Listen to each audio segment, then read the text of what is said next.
ka-home foodies, and welcome to another session with me. I'm Leonatan Arsenas for Inspired Cuisine dito sa Home Foodie. Usong-uso ngayon ang Middle Eastern flavors. Kaya naman, gamit natin ang Magnolia Chicken Timplados, fried chicken na all drumsticks, or kung gusto naman niya yung normal na fried chicken variant nila, lalagyan natin ng mga spices to make it really global flavor. Ayan. Simulan na natin ang paggawa ng rub fried chicken drumsticks. Tara!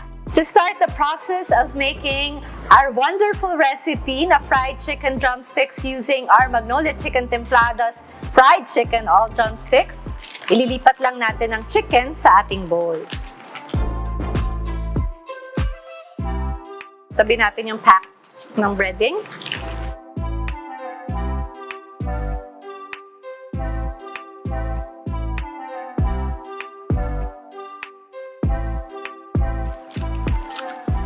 Kasama yung marinade na ilalagay natin sa isang bowl.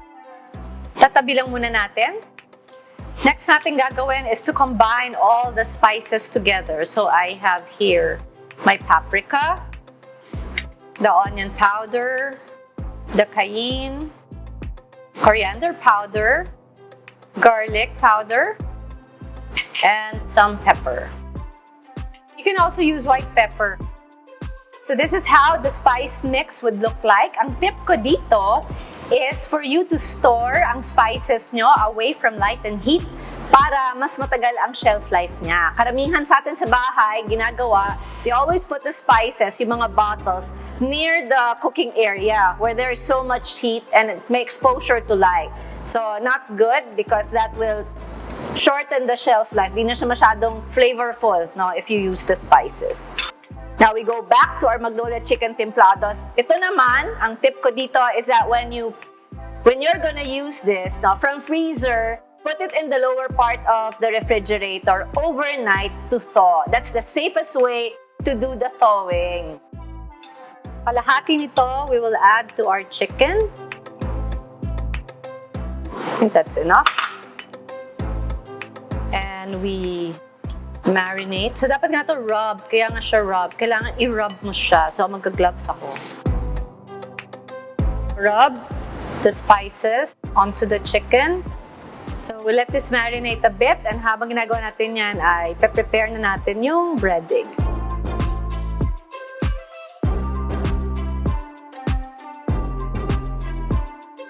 Okay, we're ready to bread the chicken after marinating it.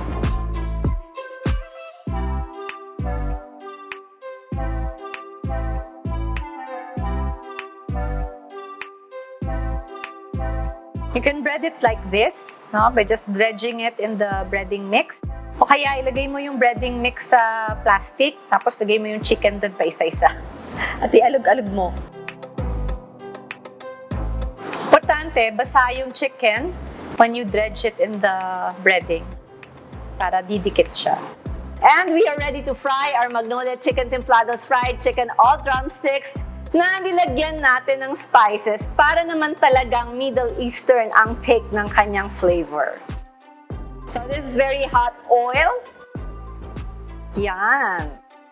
Ano, one way to test the hotness of oil is to put in a stick. Pag bubbles, no, when you dip the stick, that means it's hot enough.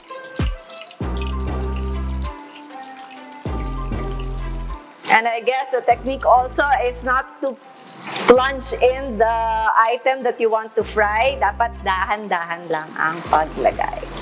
And you cannot overload when you fry kasi bababa yung temperature ng oil. So pag nangyari yon, hindi maganda yung frying. We have one more.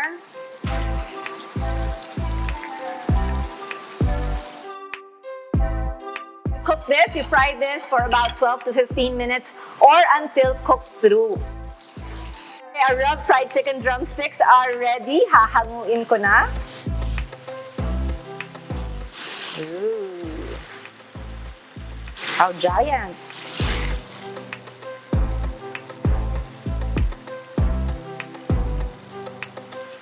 let it drain dito sa ating rack. Pwede rin on paper towels to absorb yung excess oil.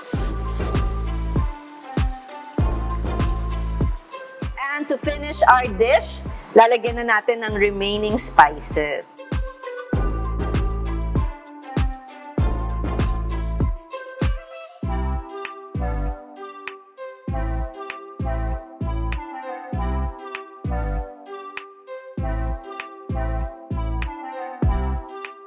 There you have it. This is our rub fried chicken drumsticks made with Magnolia Chicken Timplados fried chicken. Ayan!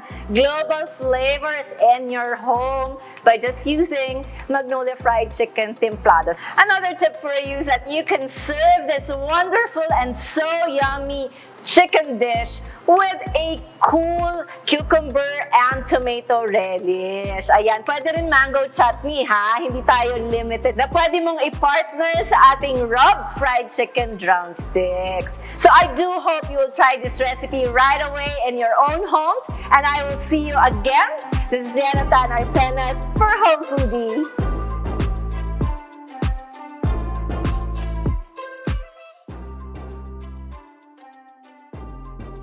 For more recipes, visit www.homefoodie.com. You can also like our Facebook, that's Home Foodie, and follow us on Instagram at HomeFoodiePH. Don't forget to like and subscribe to our YouTube channel and click the bell icon to get notified for new uploads. Dahil dito sa Home Foodie, walang imposible. Lahat kayang gawing madelicious.